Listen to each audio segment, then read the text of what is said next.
When we launched Trek Culture, we did briefly discuss what the dynamic would be if we had our own starship. Marcus is the captain, obviously, as he's the only one who's verified on Twitter. I'm the wisecracking first officer who kisses hot alien babes first, asks questions later. Chris is the chief engineer because he makes things work and look nice. Zoe's the quiet but underestimate her at your peril science officer. Simon's the bizarre but quotable token alien, and Ewan is the Redshirt. He's young, he's likeable, his eyes are full of dreams and duty. He is destined to get caught by an exploding console as the rest of the bridge collapses around us. He's dead, Jim, Zoe will say, having awkwardly forgotten Marcus's first name for a second. Yes, a red shirt. One word, not two. Because while a red shirt is merely a warmly coloured garment a Starfleet officer may wear, a red shirt, capital R please, describes a very specific, very doomed member of the crew. This happened so many times on Star Trek that the term became a breakout piece of pop culture patter. And so, in celebration of Star Trek's forgotten heroes, let's take a moment to look back at the Enterprise's fallen comrades, reliving their pain through a definitive ordering of their untimely demises. My name is Adam Cleary, and this is every Star Trek red shirt death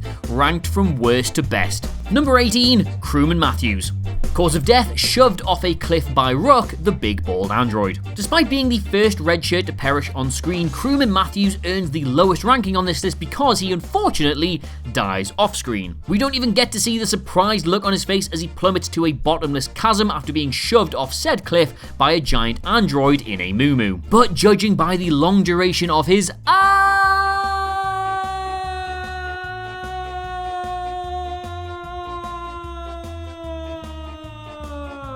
we can pretty safely assume that the chasm in question is indeed bottomless. Number 17, these guys.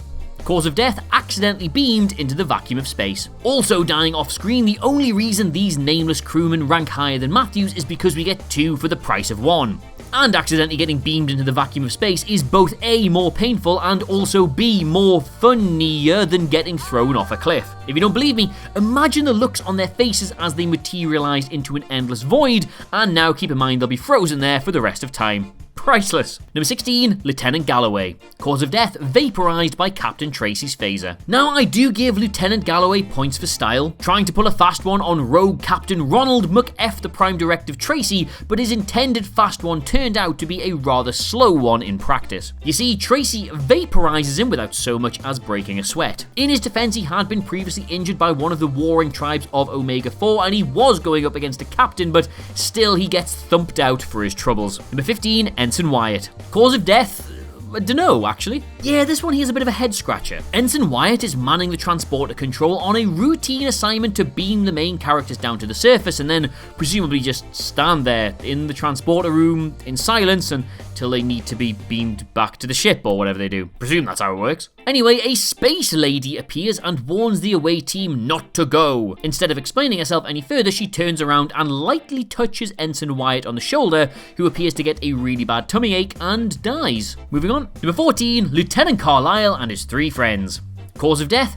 Vaporized. Lumping all four of these guys together because they all die exactly the same way, firing their phasers at the intelligent space probe turned psycho killer known as Nomad. Now, I'm not the keen military strategist you might think me to be, but still, I'd maybe have taken cover before starting a firefight. That just doesn't occur to any of these guys though, despite the fact it's already demonstrated that it can travel at warp speed, fire high intensity energy bolts, and withstand photon torpedoes, despite the fact it looks like a novelty condom machine that's fallen off a pub bathroom wall. Number 13, Crewman Harper. Cause of death? Vaporized again. Oh, this poor guy. He's just an engineer.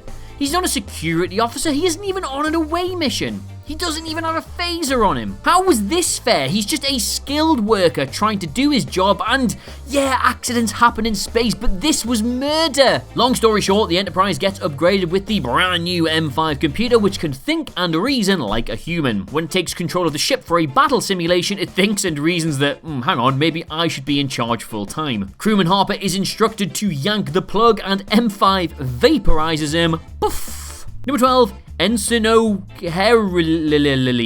Cause of death? He's also vaporized. Arena is one of the most memorable Star Trek episodes ever, featuring what the internet has dubbed the worst fight scene ever, but they are wrong, this kicks ass. Thing is though, before Captain Kirk could duke it out with the Gorn captain, the show first had to establish how dangerous the Gorn really were. Enter Ensign this word. You see, of the many red shirts who have been vaporized on this list, Ensign OHara ranked higher because A, this particular vaporization by the fan favorite reptilian looks like it really hurts, and B, that is the most red-shirtiest red shirt name I have ever seen. Never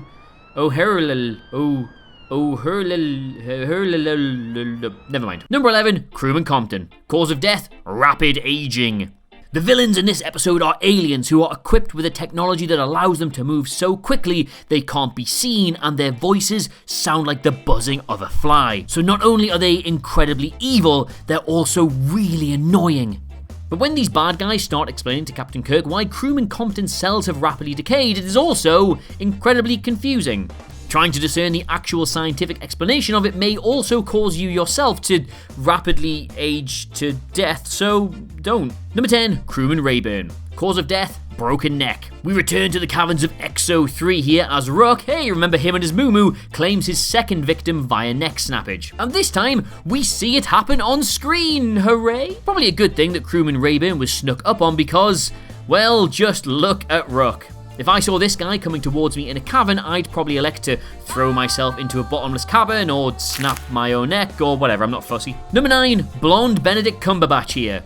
Cause of death, haunted. Was a bit hypocritical really of Harper to write no kill to beg for its life at the end of this episode, given that earlier on it was totally feeling yes kill when it happened upon this towhead security officer who does look vaguely like a certain prominent British thespian. This is probably the most horror film-esque kill on the list as well. Our blonde redshirt wanders around in the darkness, the camera tracks in from Harper's POV, and we see the sheer terror on his face as a giant sentient pile of meatballs and nacho cheese bears down upon him. Side note, this alien looks delicious. Number 8, Ensign Rizzo, Lieutenant Leslie, and 2 others. Cause of death, a sparkly cloud creature. The Dicyronium cloud, lol, floats around shooting off sparks and extracting red blood cells from these hapless red shirts until their skin turns ghostly white. So in a way, this thing is kinda like a floating amorphous space vampire, which is pretty metal. When it happens upon Rizzo, Leslie, and co, it doesn't even need to lure them into a castle or a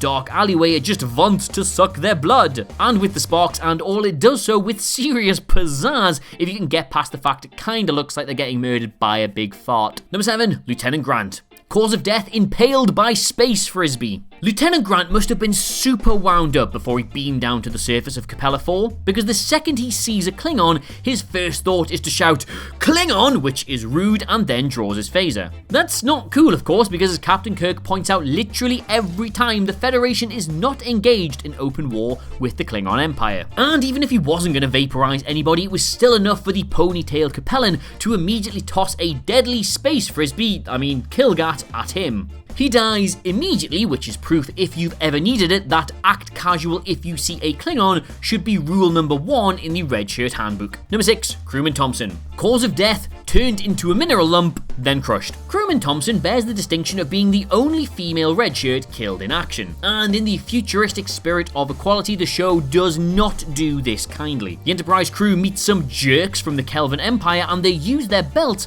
to turn her into a Dungeons and Dragons die. Then, if this wasn't bad enough, they then crush the die. Now, I don't know if mineral lumps can feel pain, but getting turned into one probably hurts a butt ton. Number 5, Crewman Watson. Cause of death, neck broken by a flamboyantly dressed saboteur. Oh, dreadful morning for this lad here, as Watson walks into engineering and finds a pantsless dandy who looks like he just triple-axled right off the ice rink. And he's fiddling with the warp engines! You'd think he would have slipped into something more comfortable in this figure skating outfit, like a black tactical turtleneck or something. Although, I don't know, maybe the lack of pants suggests he was in the middle of changing, then he looked at his watch, he's like, oh god, no, I'm gonna miss my window to mess with the Enterprise, and then anyway, Ice Dancer Man snaps Watson's neck, who is probably feeling super embarrassed, but this guy right here is the one who's done him in. Number 4, Lieutenant Kaplan. Cause of death, super lightning. I'd like to note that the top 4 entries on this list all go to deaths that occur in the Apple, which is like the magnum opus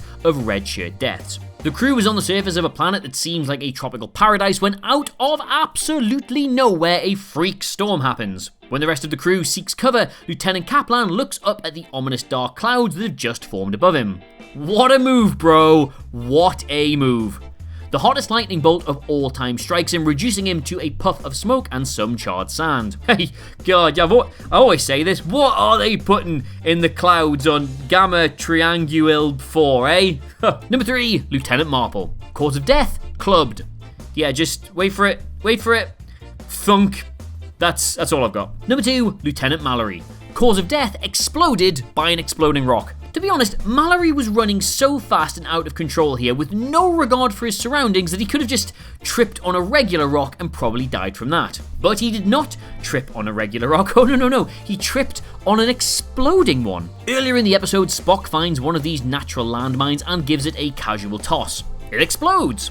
So one would assume that after seeing that, every member of the landing party is going to be tiptoeing around everywhere, but no, not so. Like a toddler running into oncoming traffic to retrieve an errant football, Lieutenant Mallory barrels around and stomps on the volatile rubble, paying the ultimate explosive boomy price.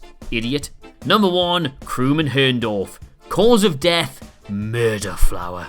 Yep, so very simple story this. Crewman Herndorf sees a pretty flower in the jungle and wants to show his captain, oh how sweet. Sadly though, much like our exploding rock, this isn't any ordinary flower. It's a murder flower, a posy of poison, a rose of regret, a dandelion of death, a geranium of panium. I'll stop there. He leans in for a sniff, and with a puff of pollen like a floral musket, the homicidal plant unloads its full complement of poisonous thorns right into Herndorf's chest. And to top it all off, makes him suffer the further indignity of it making a boing noise when it does. This death perfectly illustrates in the most hilarious and unexpected way that the final frontier is a wondrous place full of weird, terrifying, deadly things. Especially if you just happen to be wearing, well, you get the picture.